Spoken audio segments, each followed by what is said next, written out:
Metode yang ketiga adalah metode rata-rata bergerak atau moving average method, atau yang sering disingkat dengan istilah metode average. Nah, perbedaan dengan metode FIFO dan LIFO yaitu terletak pada saat mencatat barang keluar dan juga pada saat mencatat di saldonya atau di kolom saldo. Sedangkan pada saat mencatat di barang masuk masih sama dengan metode FIFO dan LIFO. Begitu juga untuk mencatat persediaan awalnya masih sama dengan metode FIFO dan LIFO. Kita masih menggunakan contoh soal yang sama, yaitu PD Putra. Tanggal 1 persediaan awal masuk di kolom saldo, kemudian tanggal 5 pembelian masuk di kolom barang masuk. Nah, bedanya di saldo, kita lihat di sini, kuantitas yang ada di awal adalah 200 kilo. Kemudian tanggal berikutnya ada pembelian 300 kilo. Ini kita jumlahkan. Hasilnya adalah 500 kilo. Begitu juga jumlahnya 800.000 ini kita jumlahkan dengan 1.350.000. Hasilnya adalah 2.150.000.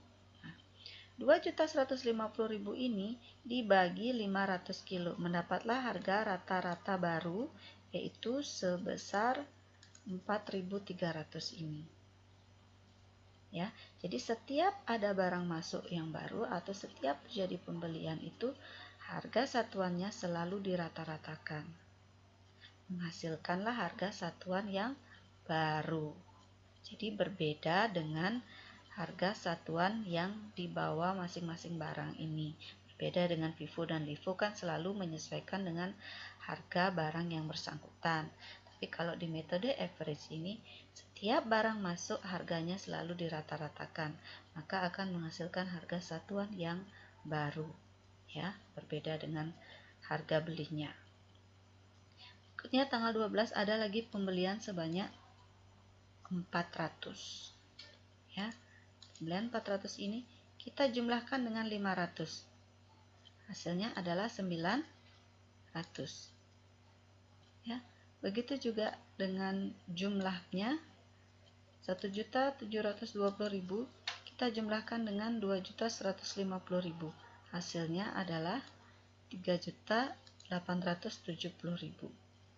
3.870.000 ini bagi 900 kilo. Hasilnya adalah 4.300.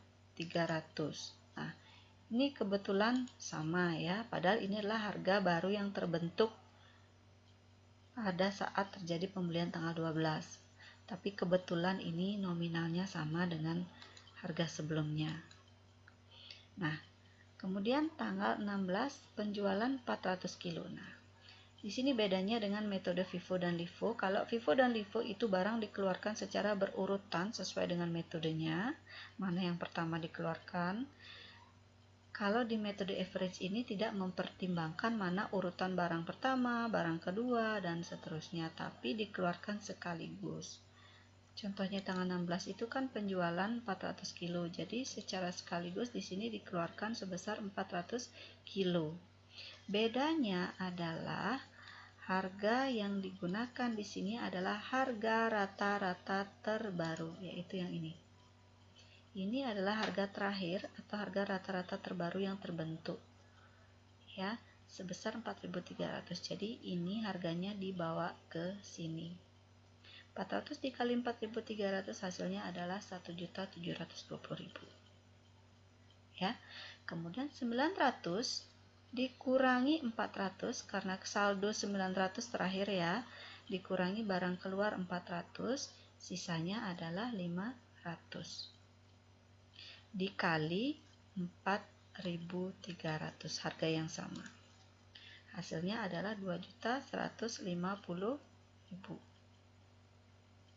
Kemudian tanggal 20 ada pembelian lagi barang masuk sebanyak 500 kilo. 500 kilo ini kembali kita rata-ratakan dulu ya, kita jumlahkan dengan jumlah atau saldo terakhir juga 500, itu hasilnya adalah 1000. 2.200.000 ini juga dijumlahkan dengan 2.150.000. Hasilnya adalah 4.350.000. Nah, 4.350.000 ini dibagi dengan 1.000 kilo ini hasilnya adalah 4.350. Ini adalah harga rata-rata terbaru yang nantinya digunakan jika ada barang yang keluar atau jika terjadi penjualan. Ya, kalau tidak ada penjualan maka kembali dirata-ratakan, ada pembelian lagi, dirata-ratakan lagi, ada pembelian lagi, dirata-ratakan lagi. Nah, ketika terjadi penjualan, harga inilah yang dikeluarkan atau yang digunakan. Ya. Contohnya di sini tanggal 22 kan penjualan 300 kilo. Catat sekaligus 300 kilo. Harga mana yang dipakai? Harga rata-rata terbaru. Yang ini 4.350 rupiah. Dikalikan ini hasilnya. 1.000 saldo terakhir keluar 300, sisanya 700. Kali harga rata-rata yang ini yang sama ya. Yang terakhir. Ini hasilnya. Nah, tanggal berikutnya kembali terjadi penjualan 100 kilo. Catat di sini di barang keluar kuantitasnya 100 kilo. Harga yang digunakan yang mana? Ya, yang terbaru, yang terakhir sama. Ini yang 4.350. Yang hijau ini ya. Kalikan ini hasilnya 435.000. Kemudian di sini dikurangi, saldo terakhir adalah 700, kurang 100, sisanya adalah 600. Kali 4.350 harga terakhir ya. Hasilnya adalah 2.610.000. Jadi seperti itu ya, bedanya namanya average adalah selalu merata-ratakan harga satuannya hingga terbentuk harga rata-rata satuan terbaru yang nantinya digunakan untuk mencatat di harga satuan untuk barang yang keluar. Nah, jika menggunakan metode average ini masih sama ya, hasilnya pasti sama. Jumlah persediaan akhirnya adalah sebanyak 600 kilo, sama dengan metode FIFO maupun LIFO. Bedanya adalah di nilai persediaan akhirnya. Itu sebesar 2.610.000. Ya, jadi kembali lagi dengan menggunakan kartu persediaan ini akan mempermudah mengetahui nilai persediaan akhir. Misalnya per akhir Juni, yaitu yang berakhir tanggal 25, ini nilainya 2.610.000. Berapa nilai persediaan akhir per tanggal 20 Juni misalnya? Ini 4.350.000.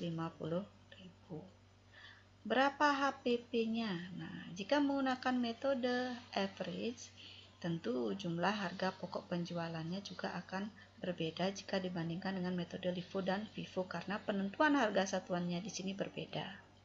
Nah, total ini adalah total harga pokok penjualan jika menggunakan metode average. Sedangkan untuk pembeliannya pasti sama ya, karena dalam mencatat pembeliannya caranya tetap sama. Ya, jadi perbedaannya adalah di nilai persediaan akhir dan HPP.